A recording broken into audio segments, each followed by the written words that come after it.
Folks, one of the biggest threats facing recreational four-wheel drivers in this country, and it'll come as no surprise to you, and I think you'll agree with me, is track closures. What can we do about it? Well, the clear and painful truth, I guess, is that it lands squarely with you and I. Without us doing something about it, tracks will get closed. So here's a few tips to keep your favourite four-wheel drive track well and truly open, not today, but into tomorrow as well. First and foremost, folks, let your tyres down. I mean, it's good for you. It's going to be good for your hip pocket. You're saving money on tyre wear. It's good for the track. And of course, if it's good for the track and good for you, it's good for everyone. It also stands to reason that at lower tyre pressures, you should have lower speeds. Lower speeds also mean less track damage. Try to avoid wheel spin and cutting up the track for those that are going to come behind you.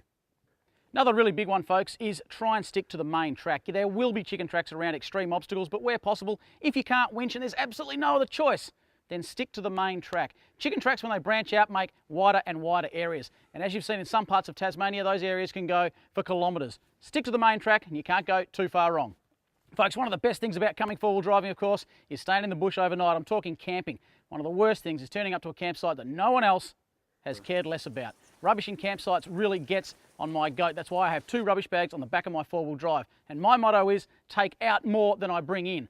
That means that if you get into camp and you see rubbish, set a good example, folks, and take it out. Clean that campsite up, and that way, when someone else comes in, they'll have a bit of pride in the campsite they've just found and won't, hopefully, want to leave rubbish behind. Lastly, folks, a subject that really gives me the shits. Guys, if you can't learn to go to the toilet correctly in the bush, hand in your driver's license. It's not that hard. Dig a hole, get rid of the paper, burn it if you have to, if it's safe to do so.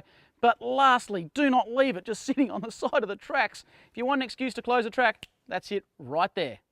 Legends, if this has given you a few ideas and you'd like to do a little bit more, volunteering really is a great way to go. Organisations such as Track Care are doing so much to keep our tracks open. Give them a weekend of your time once a year and I tell you what, you'll meet new people and it'll give you a fantastic excuse to get away from the boss and out into the bush and have a few cans of drink around the campfire and do your bit to keep Australian tracks open.